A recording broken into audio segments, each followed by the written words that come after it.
Ginger Z is leading our extreme weather team.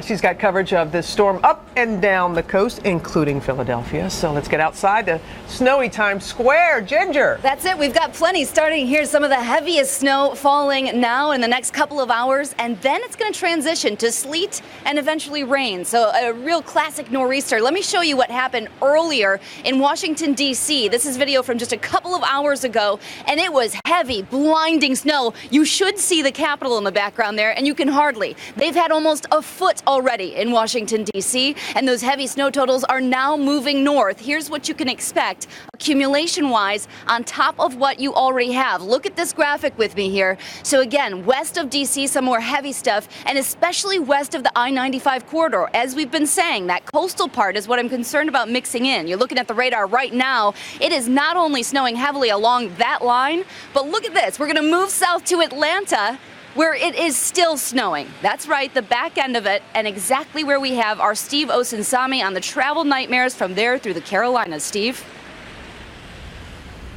Good morning, Ginger. This small iceberg, a rare sight in Atlanta, and as you said, the snow flurries are still in the air this morning. This city is shut down. The few snow plows they have here are out clearing the roads.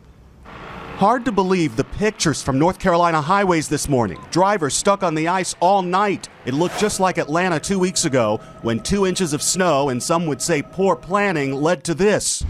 Overnight, out-of-control cars and trucks, fire, and ice holding up even rescue vehicles. Like this ambulance in Atlanta, the neighbors had to get out with their shoes and dustpans to clear a path. Go, go, go! And this fire truck in Raleigh. Whiteouts cause spinouts, these trucks here nearly colliding. Some drivers, again, just giving up and walking away from their cars. The National Guard is working 24/7 as a miserable mix of snow, ice, and rain hugs the East Coast. Hundreds of thousands of families are without power, and the snow isn't the only thing falling. Terrifying. Hearing the tree crack and watching it fall from my window and landing on my daughter's room was very traumatic. Roofs are giving way too. I was standing out here playing with my kids, and next thing I know, I seen the roof caved in. Live wires are breaking in two from the sheer weight of the ice. My house was shaking. This storm is very unpredictable. It's one of the toughest storms we're going to see in our history, most likely.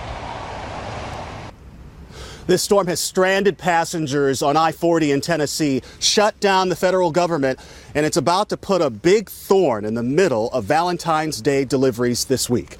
Robin? It will do that. All right, Steve, thank you. As we mentioned, a real mess also in North Carolina.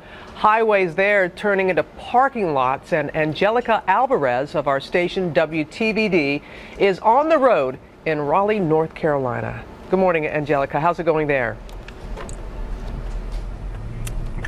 Good morning, Robin. Well, yeah, North Carolina is not really listening to the timing of the start of this storm. Take a look at what we're seeing. A lot of drivers found themselves caught in this storm. We're here driving along Glenwood Avenue here in Raleigh, and this is being dubbed a parking lot here. Several cars stranded on the side of the road, drivers choosing to abandon their cars to seek shelter from the many shelters that opened overnight. We are seeing several reports of accident, a handful of fatalities being reported, and thousands of power outages here across the state in North Carolina.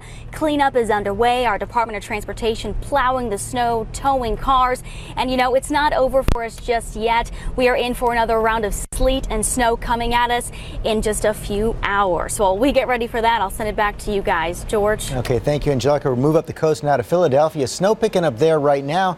And this storm coming after so many in that region lost power last week. ABC's Lindsay Janis is live in Haverford Township, Pennsylvania with the latest. Good morning, Lindsay. Good morning, George. We are in Haverford, which is a suburb just to the northwest of Philadelphia, and people here just had their power restored yesterday, 9 days after a massive ice storm hit this area last week. So far, no power outages reported this morning, but you can see the snow coming down thick and fast. The power company says it's ready. It's got 5,000 workers from around the country here standing by. Those workers were called in last week when 850,000 people were left without power. Those outages, the worst since Superstorm Sandy. The power company saying it was simply caught off guard by the severity of that storm. This time, it says it's ready. Robin? Okay, Lindsay, thanks so much. Going to head a little bit north now to ABC's Gio Benitez. He's in Westfield, New Jersey, where snow is piling up on the frozen snow from the last storm. Good morning, Gio. Good morning to you, Robin. Take a look. This is all that fluffy snow that's falling right now. About 10 inches expected in this area here. And, you know, you just said it. Take a look. This is the worst part of the storm right here. You have this ice that built up here during the last storm, this heavy ice. The snow is falling right on top of it, creating more problems here. And Ginger said it. This storm later this afternoon, this snowfall is going to be turning into rain and sleet. So it's going to be slushy here.